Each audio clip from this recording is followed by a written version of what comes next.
శ్రీమద్భగవద్గీత. ఓం శ్రీకృష్ణ పరమాత్మనే నమః.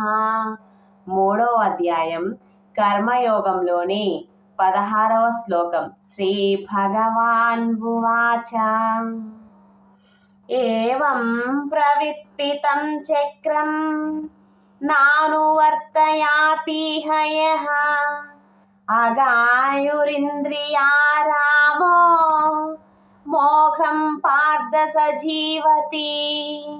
భావం: ఓ అర్జున, ఇట్లు పరంపరాగతముగా కొనసాగుచున్న సృష్టి చక్రమునకు అనుకూలముగా ప్రవర్తింపని వాడు, అనగా తన కర్తవ్యములను పాటింపక ఇంద్రియ సుఖలోలుడైన వాడు పాపి. అట్టి వాణి యొక్క జీవితము వ్యర్థము.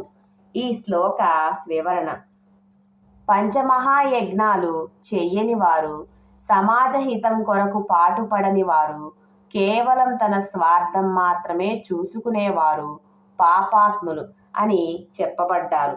వారిని అగాయులు అని అన్నారు కృష్ణుడు. అటువంటి వాడు ఇంద్రియములు అంటే కేవలం ఇంద్రియములకు వశుడై ఇంద్రియ సుఖములు మాత్రమే అనుభవిస్తారు. ఇతరుల గురించి పట్టించుకోరు. స్వార్థపరులు. వారి జీవితములు వ్యర్థాలు. వారిని జీవోత్సవాలు అని కూడా అంటారు.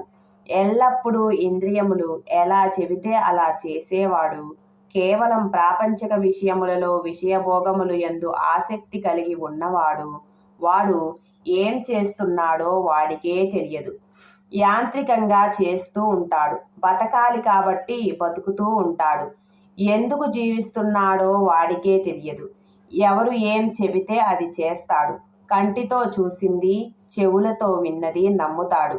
విచక్షణ జ్ఞానం, బుద్ధి జ్ఞానం, ఆత్మజ్ఞానం ఉండదు. అటువంటి వాడు పాపాత్ముడు. వాడు ఎందుకు బతుకుతున్నాడో వాడికే తెలియదు. అటువంటి వాడి జీవితము వ్యర్థము అని కృష్ణుడు ఖండితముగా చెప్పాడు.